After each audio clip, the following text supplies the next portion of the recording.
Wendi Adelson absolutely tried to frame her then boyfriend for the murder of her soon-to-be ex-husband, and he testified to that too at the trial of her brother Charlie last year. I remembered it, but to respond to this, I went and I watched it again, and it was absolutely not a coincidence. I'm going to show you a bit of it. Hold on. Want to spend time with me? And how does it make sense to you now?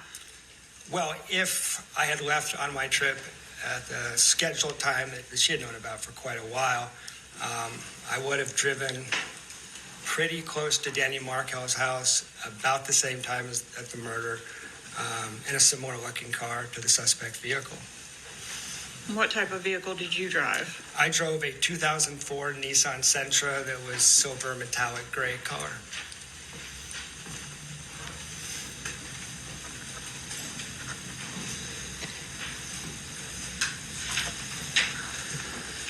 So if you had followed your original plans, you would have been passing by the Markel residence or nearby there around the same time as the killers were fleeing? Yeah, I would have been at Capitol Circle in Thomasville. I'm sure I would have been on the same cell tower, for example. I think my life could have been pretty complicated had I taken my original plans.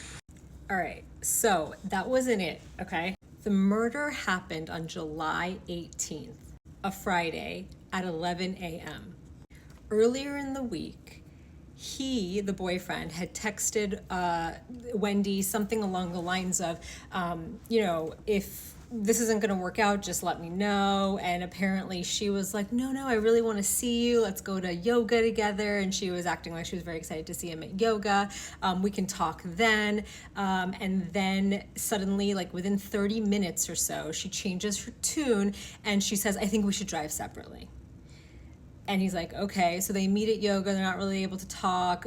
They tried to talk a little bit before the class started, and or after the class was over. And he was like, all right, I'm thinking that this is the writing's on the wall. We're done. And he starts walking away. And then she calls out for him, not to be like, oh, no, come on, let's make it work. She called out to him just to ask him about his plans, his upcoming travel plans.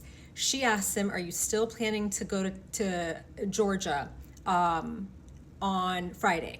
He says, yes, it's a work trip, okay?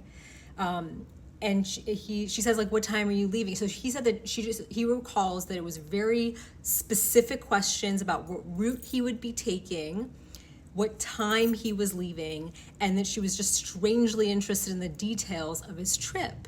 And so she's confirming that it's going to be Friday 11, and that he was taking a certain path, and as you heard him testify, that path would take him close to where Dan Markel lived, and so he would have been on the same cell towers. Coincidence? Maybe, but here's the thing. There was another attempt made on Dan Markel's life. In the trial of the mother, the driver testified, and when they were asking him about the whole, how'd you know to, like, what day, what time, whatever, and someone was leaving town, that whole thing, and how you knew, and how it was the girlfriend that called the Wendi and got the date and time, he also testified that this was their second attempt. And the first time they had tried to do this was about a month earlier, and they lost him. They lost Dan Markel when they were following him. Apparently they didn't know that he stopped at the gym after dropping the kids off at school. So they went straight to his house, and he didn't show up there, and they didn't know where he was. So this is why they had to do it a different time. And that date where they failed was June 6th. June 6th, which was also a Friday, and was also scheduled for around 11 a.m. This man, her ex-boyfriend, testified that the other time that he left Tallahassee for a work trip was Friday, June 6th. The last attempt that was made on Dan Markel's life happened to be the other time in 2 months that this guy left town for a work trip. Huh? And the very next time was the next time that he was leaving town.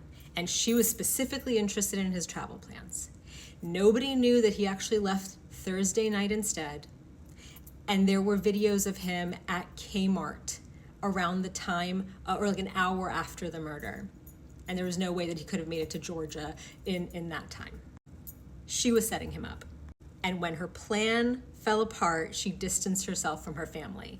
Evil. I know. She's evil for even having anything to do with the murder of the ex-husband, but extra.